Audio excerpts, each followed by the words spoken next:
Kant is going to become the 53rd CJ of India from November 24th, most probably. The present CJI, Justice Gawai, have recommended Justice Surya Kant for the next CJI position. Justice Surya Kant will be the 53rd CJI and he will be holding one of the longest terms as a CJI for 14 months. And as per Article 124 of the Indian Constitution, judges of the Supreme Court and CJ will be appointed. There is no special qualification for CJI. Generally, the senior most judge of the Supreme Court will become the CJI. It is just a convention. It is not a mandate. It's a convention and it is not a mandate. The senior most judge of the Supreme Court generally will recommended as a CJI. And now Justice Surya Kant. Justice Surya Kant, he was elevated as a Supreme Court judge in 2019. He has given many landmark judgments, including his role in SIR, Special Intensive Revision case. And he also said that Aadhaar should be a criteria with respect to voter records. And he also dealt with sedition. Most of the sedition cases he kept in abeyance. And many reputed cases he dealt with. Justice Surya Kant. It's the first thing that is coming up in news. Second is Pakistan declared our film actor, Bollywood star Salman Khan as a terrorist. Pakistan declared Salman Khan as a terrorist. Recently, Salman Khan, Amir Khan, Shah Rukh Khan in Joy Forum 2025, an entertainment event at Riyadh, Saudi Arabia, they all spoke and Salman spoke that there are people here from Pakistan, Afghanistan and Balochistan. So, mostly his speech is for entertainment and inadvertently he spoke, but Pakistan took it in a wrong way and according to Pakistan Anti-Terror Act, he was declared as a terrorist. And through that act, Pakistan can seize the assets, arrest the persons and restrict the mobility. But unfortunately, Pakistan cannot do all these things because Salman Khan is an Indian citizen. Okay? So this is a big news that is trending in all the time. Salman Khan is declared as terrorist by Pakistan. The next important news that is coming up, ASEAN Summit. ASEAN Summit is being held at Kuala Lumpur and yesterday, India-ASEAN Summit was held virtually where Modi ji spoke. 21st century is the ASEAN century of ASEAN, particularly maritime security. Year 2026 declared as a year of maritime security and the other things. And Modi also spoke about maritime security, terrorism and other things. Coming back, Cyclone Montha. Cyclone Montha is very likely to cross Andhra Pradesh coast between Machilipatnam and Kalingapatnam around Kakinada today, that is on October 28th, evening or night, at a severe cyclonic storm with a maximum sustained wind speed of 90 to 100 km per hour. And more importantly, the cyclone triggered heavy rainfall in Andhra, Orissa, Tamil Nadu and also Bengal, West Bengal. And Visakhapatnam, Srikakulam, Anakapalli received heavy rainfall yesterday. And cyclone Montha, the word Montha have come from Thailand. Montha means flower, fragrant flower. And you all know cyclones are named, North Indian Ocean region cyclones are named by 13 countries. 13 countries gave 169 names. So in order, the names will be declared. Cyclone Montha, the word Montha belongs to, the term Montha belongs to Thailand. Okay, it comes from Thailand. Coming back, Special Intensive Revision 2.0 to begin in 12 states, UTs, cover 51 crore voters. As we all know that in Bihar elections, the Election Commission of India carried out SIR, Special Intensive Revision. Now, Election Commission is going to begin SIR in 12 states and UTs, covering 51 crores of population. The Election Commission kicked off the second phase of Special Intensive Revision of voter list in 12 states and UTs, including poll-bound Tamil Nadu, West Bengal, Kerala, Puducherry.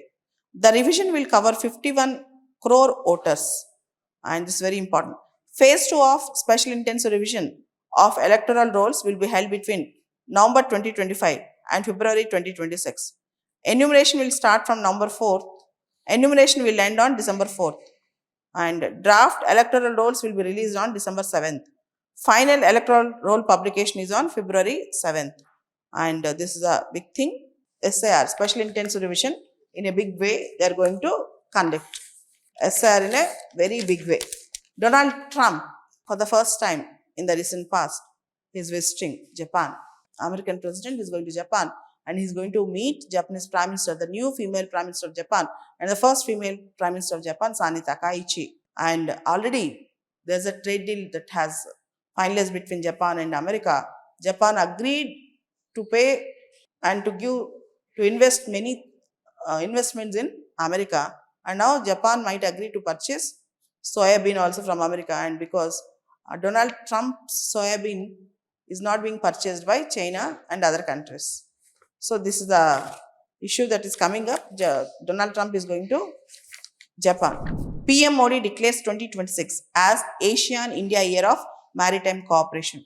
Prime Minister Modi noted that the cooperation between India and ASEAN is growing rapidly in humanitarian assistance and disaster relief, maritime security and blue economy, and declared 2026 as India-ASEAN Year of Maritime Cooperation. While delivering his opening remarks on ASEAN-India Summit virtually, Modi ji said, India has stood firmly with its ASEAN friends in every crisis.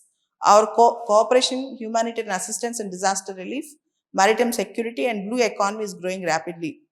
In light of this, we are declaring the year 2026 as the ASEAN-India Year of Maritime Cooperation. Along with this, we are strongly promoting bilateral cooperation in education, tourism, science and technology, health, green energy, cyber security, etc. 21st century is our century. It is India and ASEAN century. 21st century is our century. It is India and ASEAN century. And East Timor or Timor-Leste have become 11th member in ASEAN. East Timor, also known as Timor-Leste, has officially joined ASEAN, Association of Southeast Asian Nations, as its 11th member, concluding a long journey of aspiration and diplomacy that began nearly 5 decades ago. The announcement was formalized during the ASEAN Annual Summit held in Kuala Lumpur, where the nation's flag was ceremonially placed among those regional partners. The accession of East Timor follows a 14-year wait since it applied for membership in 2011. The move holds deep symbolic significance for the East Timor and also for ASEAN. Despite being one of the Asia's smallest economies, East Timor's inclusion highlights ASEAN's commitments to regional solidarity and inclusivity. East Timor's GDP is around $2 billion, and if you see, the combined ASEAN GDP is 3.8 trillion economy. So, just East Timor's GDP is just $2 billion, and the combined ASEAN economy is 3.8 trillion economy, but its membership shows the solidarity and inclusivity. So, East Timor have become the 11th member in ASEAN. This is a news that is trending. So, Delhi to conduct first artificial rain between October 28th and 30th to tackle air pollution. With PM 2.5 levels in Delhi touching the highest marks since January, artificial rain might give little relief in Delhi.